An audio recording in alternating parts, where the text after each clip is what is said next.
అందరికీ నమస్కారం. FLS third class సంబంధించి మాక్ టెస్ట్ 2 నిర్వహించాల్సి ఉంటుంది. అంతకుముందే నేను ఇంగ్లీష్ కీ కూడా చెప్పడం జరిగింది, ఎలా చేయాలి. ఇది మ్యాథమెటిక్స్ సంబంధించింది, ఇంగ్లీష్ మీడియం. ఇక్కడ విద్యార్థి ఒక 24 నెంబర్స్ ఉంటాయి. ఈ 24 నెంబర్స్ని చదవాలి. అతను మినిమం ఒక 5 సెకండ్స్ లోపల ప్రతి నెంబర్ని చదువుకుంటూ వెళ్ళాల్సి ఉంటుంది. ఇక్కడ ఈ విద్యార్థి 24కు 24 రావడం జరిగింది. 59 సెకండ్స్లో విద్యార్థి పూర్తిగా కంప్లీట్ చేయడం జరిగింది. నెక్స్ట్ క్వశ్చన్ నెంబర్ 2 చూసినట్టయితే ఇది డిస్క్రిమినేషన్. మన teacher which is bigger, which is smaller, ఏది అడిగినా చెప్పరావాలి. ఖచ్చితంగా ఇందులో స్మాల్ నెంబర్ బిగ్గర్ నెంబర్ కాదు, ఎక్కడ ఏది అడిగితే అక్కడ చెప్పగలిగితే మనం చెప్పగలిగిన వాళ్ళుగా వేయాలి. ఇక్కడ 14కు 14 రావడం జరిగింది. 56 సెకండ్స్లో కంప్లీట్ చేయడం జరిగింది. అలాగే క్వశ్చన్ నెంబర్ 3 చూసినట్టయితే ఇది ఎడిషన్ సబ్ట్రాక్షన్ సంబంధించింది ఉంటుంది. ఇక్కడ విద్యార్థికి ఒక 15 సెకండ్స్ టైము మనం ఇవ్వడం జరుగుతుంది. ఇక్కడ నేనైతే క్వశ్చన్ పేపర్ ఇవ్వడం జరిగింది. మీరు క్వశ్చన్ పేపర్ ఇవ్వని వాళ్ళు మాత్రం డైరెక్ట్గా విద్యార్థిని అడిగిన తర్వాత విద్యార్థి రాసుకున్న తర్వాత ఒక 15 సెకండ్స్ టైం అయితే ఇవ్వచ్చు. ఆ 15 to 20 సెకండ్స్, సరే 1-2 సెకండ్లు అటు ఇటు. మనమైతే విద్యార్థి పర్ఫెక్ట్గా ఉండాలి. ఎంత తొందరగా చేయగలిగితే అంత బెటర్ కూడా ఉంటుంది. కాబట్టి ఇది విద్యార్థులకు చేయించాల్సిన అవసరం ఉంటుంది. ఇక్కడ విద్యార్థి అవుట్ ఆఫ్ 8 7 కరెక్ట్గా చేయడం జరిగింది. Next question number 4 word problems. ఈ వర్డ్ ప్రాబ్లమ్స్ అనేవి విద్యార్థి ఎగ్జామినర్ చదివిన తర్వాత అర్థం చేసుకొని ఆ మ్యాథమెటికల్ ఆపరేషన్ ఏదో ఒకటి చేయాల్సి ఉంటుంది, ఎడిషన్ సబ్ట్రాక్షను. ఇక్కడ విద్యార్థి నేనైతే సొంతంగా చేయమని చెప్పడం జరిగింది. మామూలుగా అయితే మనం విద్యార్థి చదివిన తర్వాత ఓరల్గా కానీ లేదా పేపర్ పైన కానీ చేయొచ్చు. కాకపోతే విద్యార్థి కన్ఫ్యూజ్ కావడం జరిగింది. అంటే సబ్ట్రాక్షను చేయడం జరిగింది ఎక్కువగా. మరి లాస్ట్ ఈ 4th 5th 6th ఈ క్వశ్చన్లన్నీ ఎడిషన్ చేయాల్సినవి సబ్ట్రాక్షన్ చేయడం జరిగింది. ఈ విధంగా విద్యార్థి ఇది 3 minutes టైం తీసుకుంటూ అవుట్ ఆఫ్ 6కు 2 రావడం జరిగింది. కాకపోతే నేను చదవలేదు, విద్యార్థి చదువుకున్నాడు. అలా ప్రాక్టీస్ చేస్తున్నాం. మరైతే చదవాలి, ఎగ్జామినర్ చదివి అతనికి మార్కులు వేయాల్సి అయితే ఉంటుంది. ఇక్కడ construct and uses multiplication facts. ఇది జస్ట్ టేబుల్ మల్టిప్లికేషను సంబంధించిన టేబుల్ ఫిలప్ చేయాలి. ఇక్కడ టోటల్గా అవుట్ ఆఫ్ 4 వచ్చినాయి. 41 సెకండ్స్లో కంప్లీట్ చేయడం జరిగింది. Next part 5B. ఇక్కడ విద్యార్థి చదువుకొని ఇక్కడ డివిజన్ అయితే చేయగలిగిండు. 4/4 విద్యార్థికి 4కి 4. ఇక్కడ ఈ వర్డ్ ప్రాబ్లమ్స్ అయితే మనం చదవాలి. 15 to 20 సెకండ్స్ టైం అయితే ఇవ్వాల్సి అయితే ఉంటుంది. ఇక్కడ నెక్స్ట్ క్లాక్. ఈ క్లాక్లో విద్యార్థి అవుట్ ఆఫ్ 3కి 2 కరెక్ట్ చేయడం జరిగింది. సొంతంగా తనే చూసుకొని టైం రాసుకోవడం జరిగింది. కాకపోతే ఇక్కడ విద్యార్థి థర్డ్ దాంట్లో క్లాక్ అంటే మినిట్స్ అండ్ అవర్స్ అండ్ కొంచెం సేమ్ ఉండడం వల్ల అది 5:12 అని ఇట్లా కన్ఫ్యూజ్ అయితే రాయడం జరిగింది. సరే ఏదేమైనా అవుట్ ఆఫ్ 3కి 2 రావడం జరిగింది. మోర్ దాన్ 80% వస్తేనే అతను అచీవ్ అన్నట్టు. How long is pencil. ఇక్కడ కూడా విద్యార్థి ఈ అవుట్ ఆఫ్ 3కి 2 కరెక్ట్ చేయడం జరిగింది. ఇక్కడ ఈ మధ్యలో 0 కానీ స్టార్ట్ అయింది కరెక్ట్గానే చేయగలిగినప్పటికీ ఈ మధ్యలో స్టార్ట్ అయినప్పుడు ఇది కొంత నేర్పాల్సిన అవసరం అయితే ఉంటుంది.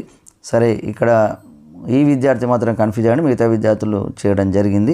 సరే నెక్స్ట్ క్వశ్చన్ నెంబర్ 7 చూసినట్టయితే ఇది ఫ్రాక్షన్స్. ఈ ఫ్రాక్షన్స్ సంబంధించి 3/3 విద్యార్థులకైతే అవగాహన తోటి విద్యార్థులతో కంప్లీట్ చేయడం జరిగింది. ఇక్కడ మాత్రం విద్యార్థి కన్ఫ్యూజ్ కావడం జరిగింది. ఇక్కడ అవుట్ ఆఫ్ 3కి ఇక్కడ 1/3 చేయడం జరిగింది. టోటల్గా మాత్రం 4/6 విద్యార్థికి.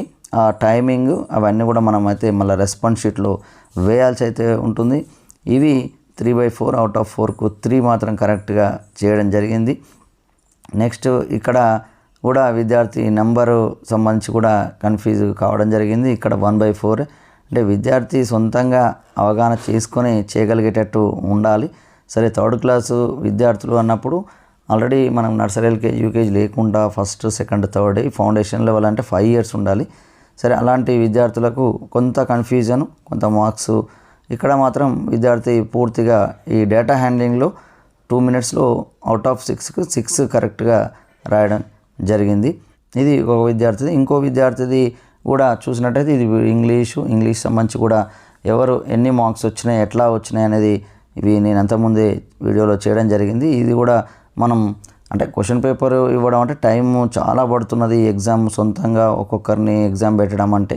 కాబట్టి నేను క్వశ్చన్ పేపర్ ఇచ్చి విద్యార్థిని చదువుకోమని వాటికి సంబంధించి రాయమని చెప్పడం జరిగింది. ఇది ఇంకో విద్యార్థి, ఇక్కడ విద్యార్థికి 24/24, 14/14, 8/8 ఇక్కడ ఆపరేషన్స్, తర్వాత వర్డ్ ప్రాబ్లమ్స్ కూడా 5/6 అవుట్ ఆఫ్ 6 5 కరెక్ట్ చేయడం జరిగింది.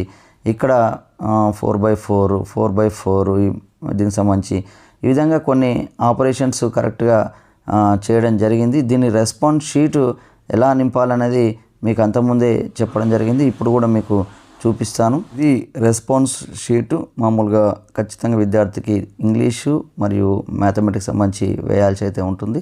దీనికి సంబంధించి యాజ్ పర్ రీడింగ్ ఎట్లా ఉంది, మామూలుగా ఇది ఇంతకుముందు మీకు చూపించినట్టు మ్యాథమెటిక్స్ సంబంధించి విద్యార్థికి ఇప్పుడు 24, 14 ఎంత టైంలో చేయడం జరిగింది. 3 పాయింట్స్ వచ్చినప్పుడు మాత్రమే అతను ఏబుల్ అవుతాడు.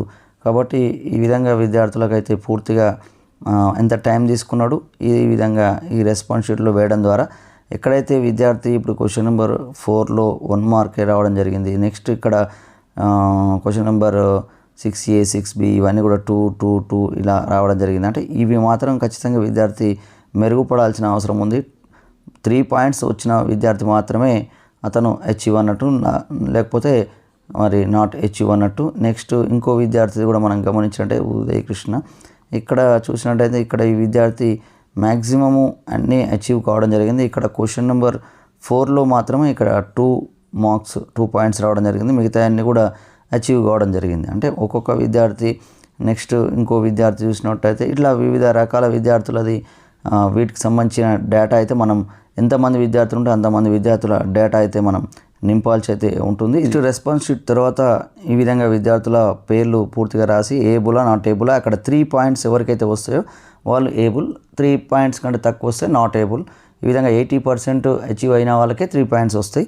మ్యాథమెటిక్స్ సంబంధించింది FLS మ్యాథ్స్ విధంగా విద్యార్థి ఏబులా నాట్ ఏబుల్లో రాయాల్సి ఉంటుంది.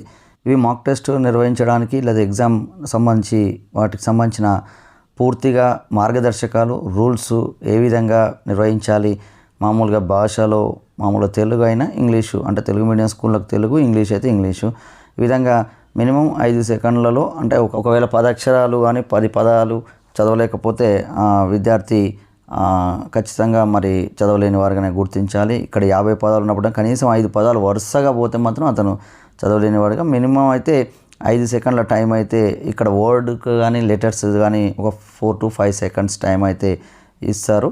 ఇది కూడా ఇవి 40 పదాలను సరిగా అంటే ఏదైనా మోర్ దెన్ 80%.